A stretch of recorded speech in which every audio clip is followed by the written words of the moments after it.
కోడళ్ళ తిరుగుబాటు. ఒక గ్రామంలో ఒక అవధాన్లు గారు భార్య ఉండేవారు. వారికి ఒక పెద్ద ఇల్లు, కొంత భూవసతి ఉండేది. వారికి ముగ్గురు కొడుకులు ఉదయం పూట ఇంటి వద్ద భోజనాలు చేసి దగ్గరలో ఉన్న పట్టణాలకు వెళ్ళి ఉద్యోగాలు చేసుకుని తిరిగి చీకటి పడే వేళకు ఇంటికి వచ్చేవారు. గ్రామం గుడిలో రోజూ పురాణం చెప్పేవారు. అవధాన్లు గారు భార్య సాయంకాలం వేళ పురాణం వినడానికి వెళ్ళి చీకటి పడ్డాక బస్తీ నుంచి తిరిగి వచ్చే కొడుకులతో సహా ఇల్లు చేరుకునేవారు. అవధాన్లు గారి ముగ్గురు కొడుకులకు పట్టణంలోనే పెళ్ళిళ్ళు అయ్యాయి. భార్యలు కాపురానికి వచ్చారు. వాళ్ళు ముగ్గురు పట్టణంలో పుట్టి పెరిగిన వాళ్ళు. వాళ్ళ భర్తలు పట్టణంలోనే ఉద్యోగాలు చేస్తున్న వాళ్ళు. పల్లెటూరు జీవితం గడపవలసి వచ్చింది. ఇది వాళ్లకు నచ్చలేదు.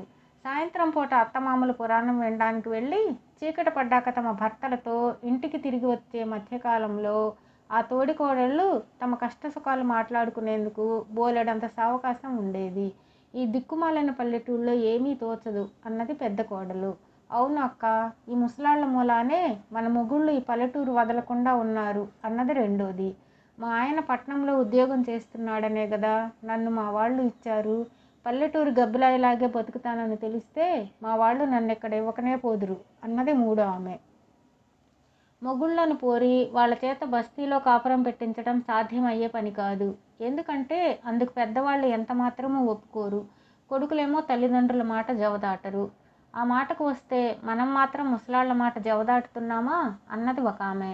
అందుకు మనం మరీ అలుసైపోయాం అన్నది మరొక ఆమె. వాళ్ళు చెప్పిన పనులు మనం చేయకపోతే ఏమవుతుంది అన్నది మూడో ఆమె. అత్తమామల మాట వినటం లేదంటే మన వాళ్ళు మనల్నే తిడతారు అన్నది ఇంకొక ఆమె. వాళ్ళు చెప్పిన పని చెయ్యాలి, కానీ చెప్పినంత వరకే చేయాలి. ఏ పని ఆశాంతం చేయకూడదు. ఇది ఒక రకం తిరుగుబాటు. అలా చేస్తే ముసలాళ్లకు మనతో ప్రాణం విసిగి మనల్ని వేరే కాపురాలు పెట్టుకొనిస్తారు అంటూ పెద్ద కోడలు మిగిలిన ఇద్దరికి ఒక పథకం చెప్పింది. అది చాలా బాగుందని, అలాగే చేస్తామని మిగిలిన కోడళ్ళు కూడా అన్నారు. ముగ్గురు కోడళ్ళు తిరుగుబాటు ప్రారంభించారు. అత్తగారు ఒక కోడలను ఇల్లు చిమ్మమనేది. ఆ కోడలు ఈ గదిలో దుమ్ము ఆ గదిలోకి, ఆ గదిలో దుమ్ము ఈ గదిలోకి చిమ్మి ఇల్లు చిమ్మాను అత్తయ్య అనేది. మామగారు మడిబట్ట ఆరేయమంటే మరో కోడలు బట్టను ఉన్న పళంగానే ఆరేసేది. అదేమంటే మామగారు మడిబట్టను ఉతికి ఆరేయమనలేదుగా అనేది. అత్తగారు ఏ కోడలనన్నా అంట్లు తోమమంటే ఆ కోడలు అంట్లు తోమి కడగకుండా వదిలేసేది. ఆ కోడళ్ళ తిరుగుబాటు చాలా దాకా వెళ్ళింది. అత్తగారు మామగారికి అన్నం పెట్టమంటే విస్తట్లో అన్నం మాత్రమే పెట్టి కూర, పప్పు, పచ్చడి వేసేవాళ్ళు కాదు. పొయ్యి మీద నుంచి అన్నం గిన్నె దింపమంటే దింపేసి కట్టెలు ఆర్పేవాళ్ళు కాదు. పొయ్యి మీద ఏదన్నా మాడుతున్నదేమో చూడమంటే మాడేదానికేసి చూసి ఊరుకునేవారు. కోడళ్ళ ఈ ప్రవర్తన ముసలి వాళ్లకు చాలా బాధాకరంగా పరిణమించింది. వాళ్ళు కోడళ్ళని ఏమీ అనక కొడుకులతో చెప్పుకున్నారు.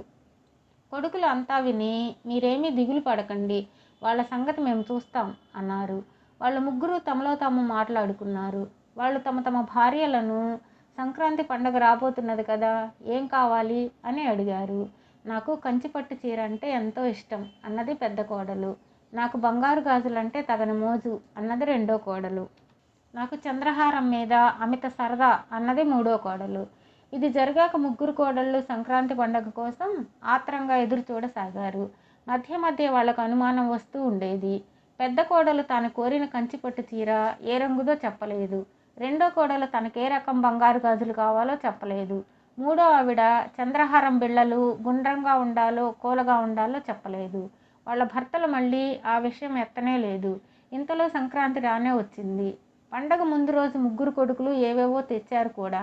పండగ రోజు కోడళ్ళ ఆనందం చెప్పనలవి కాదు.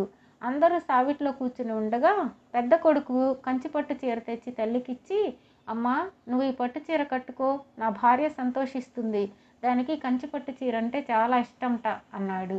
దానికి ఇష్టమైతే దానికే ఇవ్వకపోయావా అన్నది తల్లి. ఏం కావాలి అని అడిగానమ్మా, కంచిపట్టు చీర తనకిష్టం అన్నది కానీ కావాలని అనలేదు అన్నాడు పెద్ద కొడుకు. రెండో కొడుకు తల్లికి బంగారు గాజులిచ్చి, పెట్టుకోమ్మా, నీ కోడలికి ఇవంటే చాలా మోజట అన్నాడు. మూడో కొడుకు తల్లికి చంద్రహారం ఇచ్చి అలాగే చెప్పాడు. ముగ్గురు కోడళ్ళ ముఖాలు అవమానంతో ముడుచుకుపోయాయి. వాళ్ళ దుఃఖం ఆపుకోలేకపోయారు.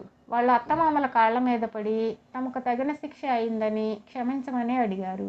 అత్తగారు కోడళ్లను బుజ్జగిస్తూ, మీ వస్తువులు మీరే తీసుకొండర్రా, ఈ వయసులో నాకు ఇవన్నీ ఎందుకు అన్నది.